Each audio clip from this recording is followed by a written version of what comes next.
नोएडा सांसद डॉक्टर महेश शर्मा ने उत्तर प्रदेश में भारतीय जनता पार्टी सरकार के 8 वर्षों की उपलब्धियां गिनाई और महिला सुरक्षा को लेकर सरकार द्वारा किए गए कार्यों की जानकारी दी। उन्होंने जेवर में बन रहे अंतर्राष्ट्रीय हवाई अड्डे के बारे में बताया। ये एशिया का सबसे बड़ा अंतर्राष्ट्रीय हवाई अड्डा होगा, जिसका उद्घाटन मई में होने की संभावना है। उन्होंने कहा, सरकार इस परियोजना को जल्द पूरा करने के लिए तत्पर है और उद्घाटन को लेकर जल्द औपचारिक घोषणा की जाएगी। हम क्या आपके सामने रखना चाहते हैं, पार्टी की ये नीति रही है।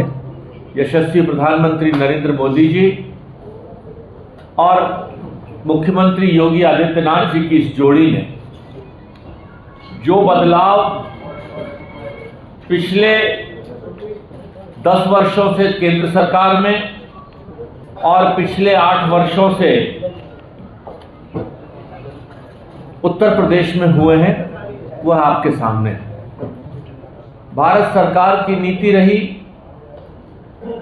कि रिफॉर्म, परफॉर्म और ट्रांसफॉर्म। क्या क्या बदलाव हम लाए, क्या क्या कार्य हमने किए, और इस सब को आपके माध्यम से चौथा शब्द इन्फॉर्म भी उतना ही जरूरी है, ताकि प्रदेश की जनता, देश की जनता ये जान सके कि हमारे देश का सबसे बड़ा प्रदेश किस दिशा में चल रहा है। उससे प्रेरणा मिले अन्य राज्यों को भी, हमारे नागरिकों का उत्साहवर्धन हो, उनका विश्वास राजनीतिक व्यवस्थाओं में, प्रशासनिक व्यवस्थाओं में और बढ़े। इसलिए आज की ये प्रेस कॉन्फ्रेंस हमारे चौथे स्तंभ इन्फॉर्म करने के लिए आप सबको आमंत्रित किया गया है। आप सबकी उपस्थिति को मैं नमन करता हूं और पत्रकार छायाकार बंधुओं का पुनः मेरी ओर से भी, अपनी पार्टी और अपने अध्यक्ष की ओर से आप सबका अभिनंदन भी करता हूं। साथियों, 2014 में देश में एक अंधेरा सा छाया हुआ था। लोगों का विश्वास राजनीति में, राजनीतिज्ञों में और राजनीतिक व्यवस्थाओं से लगभग उठ चुका था। लग रहा था कि देश दिशा विहीन होकर आगे चल रहा है। युवाओं को अंधकार में उनका भविष्य नजर आता था। महिलाओं को, मातृशक्ति को सुरक्षा की भावना से वो ग्रसित थीं कि आगे बढ़ने के लिए उनके कदम एक बार ठहर से जाते थे।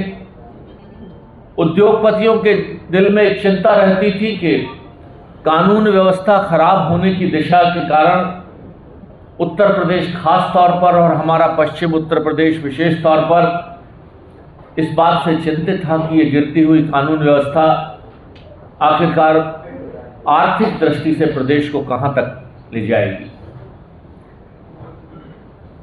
सामान्य निवासियों का ये नोएडा गौतम बुद्ध नगर, जिसका निर्माण खासतौर पर औद्योगिकरण के लिए हुआ था, लेकिन पिछले 17 अप्रैल 1976 में इस नोएडा की स्थापना के बाद उद्योग पलायन कर रहे थे।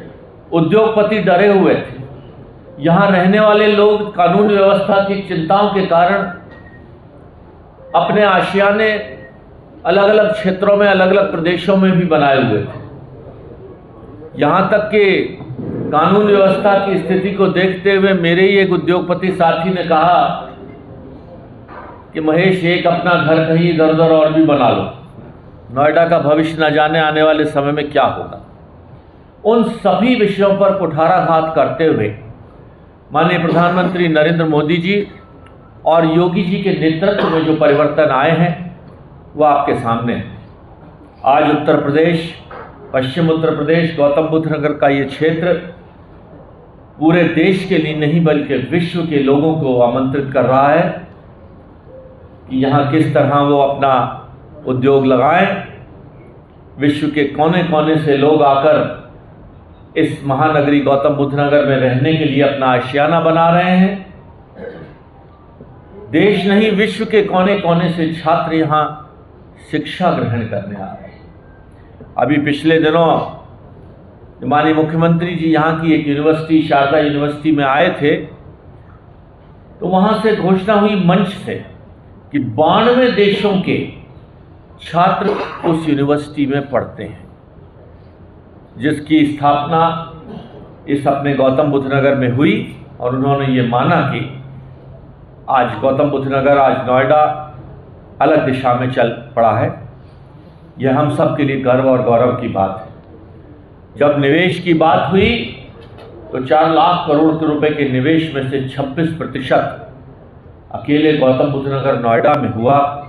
यह अपने आप में बताता है कि हम किस दिशा में बढ़ रहे हैं। साथियों, मेरा भी सौभाग्य रहा कि इस क्षेत्र की जनता ने मुझे विधायक भी बनाया, 3 बार सांसद भी बनाया, और यशस्वी प्रधानमंत्री नरेंद्र मोदी जी ने मुझे मौका दिया कि मैं मंत्री भी रहूं।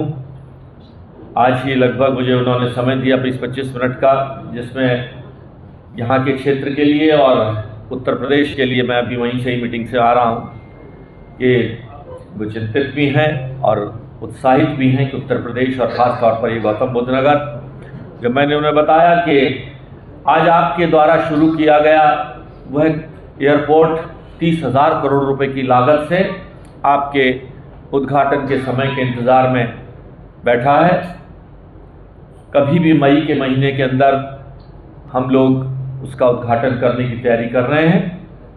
आपको मालूम होगा कि किस तरह की व्यवस्थाएं हैं, किस तरह की सुशासन व्यवस्थाएं हैं कि जिस अंतर्राष्ट्रीय संस्था के द्वारा ये एयरपोर्ट बना रहा है, उसमें डिले होने पर 10 लाख रुपए प्रतिदिन का दंड लगाया जा रहा है, और जो वो संस्था पे कर रही है। पावर प्लांट के रूप में पिछले 20